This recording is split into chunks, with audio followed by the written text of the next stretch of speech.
The disturbing true origin of Frozen. You know the story. A magical queen with ice powers, a fearless sister, a talking snowman, and a song that every child on Earth has memorized. Frozen made Disney $2.7 billion and turned Elsa into an icon of empowerment. But the fairy tale behind Frozen was not written to empower anyone. It was written in 1844 by a heartbroken man who used ice as a metaphor for the woman who destroyed him. The original story does not begin with a magical queen or a kingdom called Arendelle. It begins with the devil building a weapon designed to corrupt the entire human race. Not figuratively. Literally, the devil building a mirror that turns love into disgust and beauty into rot. Disney kept the ice. They stripped out everything else. Once you understand what every symbol in the original actually meant, you will realize Frozen is not a story about letting go. It is a story about what happens when a society decides that thinking is more important than feeling. And the answer, according to the man who wrote it, is that everyone freezes to death. Let us start with the mirror. In Hans Christian Andersen's original tale, The Snow Queen, the devil builds a magic mirror. When you look into it, everything good and beautiful shrinks to nothing. A gorgeous landscape becomes boiled spinach. A kind person's face twists into something grotesque. But anything ugly, anything petty, the mirror makes it look bigger and more real than anything good. The devil's students carry this mirror around the world, then try to fly it up to heaven to mock God. It slips from their hands, shatters into millions of pieces, and scatters across the earth. When a shard gets into someone's eye, they can only see ugliness. When a shard gets into someone's heart, that heart turns to ice. Andersen's audience in 1844 would have known exactly who this was aimed at. Not rationalism in the abstract. A specific man. Johann Ludwig Heiberg was the most powerful cultural figure in Copenhagen.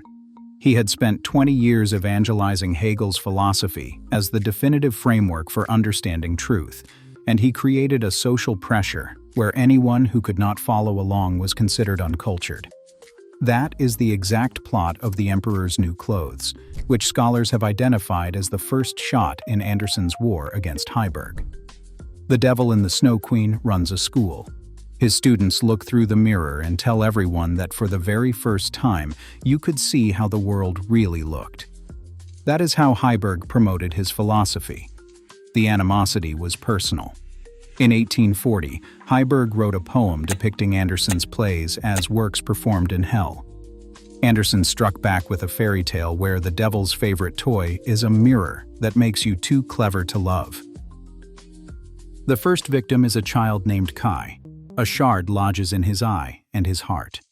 Before the shard, Kai loved roses, loved his grandmother, loved his best friend Gerda. After it, he becomes cruel and mocking. He finds beauty only in the mathematical perfection of snowflakes, because their symmetry appeals to cold logic, not warm feeling. And here is the detail that reveals exactly what Andersen was doing. When Kai tries to say the Lord's Prayer, all he can remember is the multiplication table.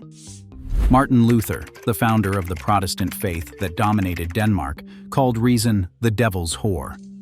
He wrote that in heavenly matters, you must abandon your reason completely, or you will never enter heaven. Andersen was dramatizing that doctrine with surgical precision. The devil's mirror shard does not just make Kai mean. It replaces his prayers with arithmetic. Then the Snow Queen comes for him. She kisses Kai twice. The first kiss numbs him to the cold. The second makes him forget everyone he has ever loved. A third, she says, would kill him. So she stops at 2. Scholar Wolfgang Lederer traced the Snow Queen back to Hel, the Norse goddess who rules the frozen realm of the dead. Beautiful, lethal, stealing life in stages. Andersen used the same motif in another story, The Ice Maiden, where the title character says, "A beautiful boy was snatched from me, one whom I had kissed, but not yet kissed to death." The Snow Queen isn't a villain. She is death wearing a beautiful face. She was also modeled on a real woman. In 1843, 1 year before writing this story, Andersen fell completely in love with Jenny Lind, the most celebrated opera singer in Europe. She called him brother. He shoved a letter of proposal into her hands at a train platform. Her reply came back addressed to Dear Brother, and it was signed, Your affectionate sister. Andersen did not rage. He wrote The Snow Queen, a story about a woman who is mesmerizing and impossibly beautiful, who draws you in with her brilliance, and whose heart is made of ice. He also wrote The Little Mermaid after the man he loved, Edvard Collin, married a woman. He never had a lasting relationship with anyone. He died in 1875, and he told the composer writing his funeral music to keep the tempo light, because most of the people who would walk after him would be children. But the story goes darker than heartbreak. Gerda's journey to rescue Kai is the part Disney erased most completely. Gerda sets out alone. A little girl with no weapons, no magic, no army. The world she walks through is a gauntlet of adults who want to possess, use, or destroy her. First, an old woman who seems kind but erases Gerda's memory with magic, trying to keep the child forever. Not out of love, out of loneliness. Willing to destroy a child's identity to fill the emptiness in her own life. Andersen understood that damage. After his father died when he was 11, his mother sent him to work in a cloth factory. He had a beautiful soprano voice. When he sang for the adult male workers, they became convinced he was a girl. They abused and humiliated him. He ran home crying. Denmark had no child labor laws until 1873. At 14, he arrived alone in Copenhagen and lodged in 2 brothels. The stolen child, the frozen heart, the meaningless repetitive labor in the Snow Queen's palace.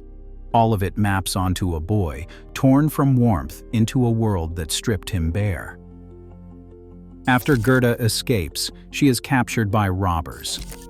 An old robber woman examines her and says the girl looks plump and tender, as if she had been fattened on nuts, and calls her a dainty dish while drawing a knife.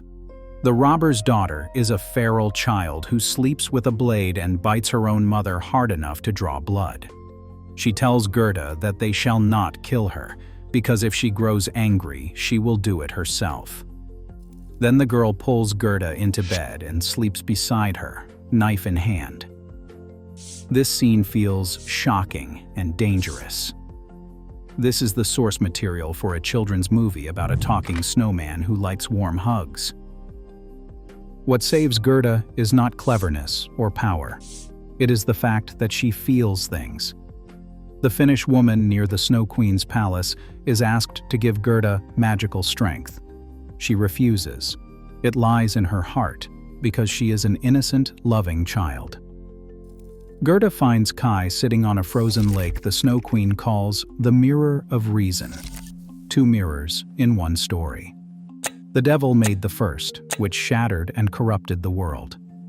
The Snow Queen built the second from ice. Kai sits there, blue with cold, trying to spell one word with ice pieces: eternity. He cannot do it. He does not even realize anything is wrong. The devil lies to you. The Snow Queen tells you logic is enough.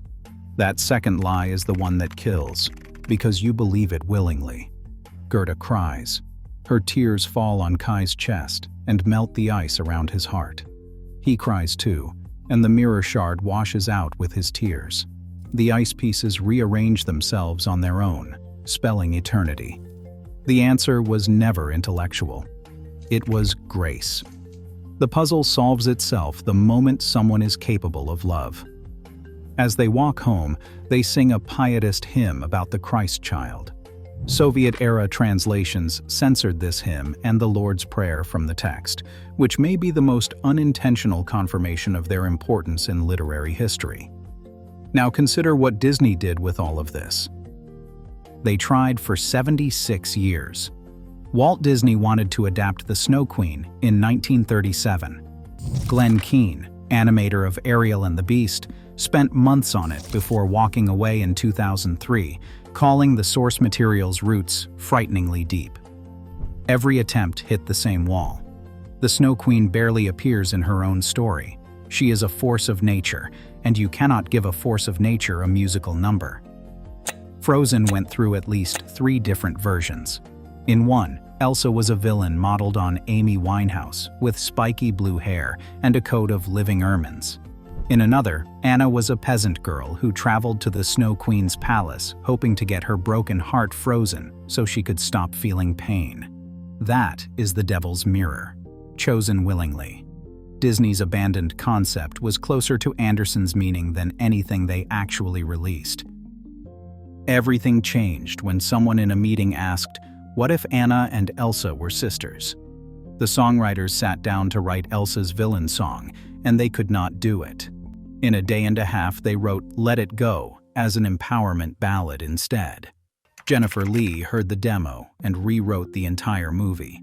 The Devil's Mirror was dropped. The robber girl became Kristoff. The prayers, the hymn, the theology were all gone. And the Snow Queen, the character scholars traced to the Norse goddess of the frozen underworld, the figure Andersen built from heartbreak and Lutheran theology as a warning about the death of the soul through pure reason, became a poster on every little girl's bedroom wall. Andersen wrote 156 fairy tales. The Little Match Girl was based on his own mother being sent to beg as a child. The Red Shoes was named after a half-sister he never acknowledged. Almost all of them contain the same buried confession, a lonely outsider searching for somewhere to belong. He left notes by his bed that read, "I only appear to be dead," because he was terrified of being buried alive. The next time your kid asks to watch Frozen, let them. The songs are catchy. Olaf is funny. But underneath the glitter and the $2.7 billion, there is a 7-part theological argument about why reason can never reach God, written by a man who was stripped naked by factory workers at 11 and who spent his entire life arguing through fairy tales that feeling things deeply is not a weakness. It is the only thing that can save us. The Devil's Mirror did not break. Disney just put a frame around it and sold it for $2.7 billion.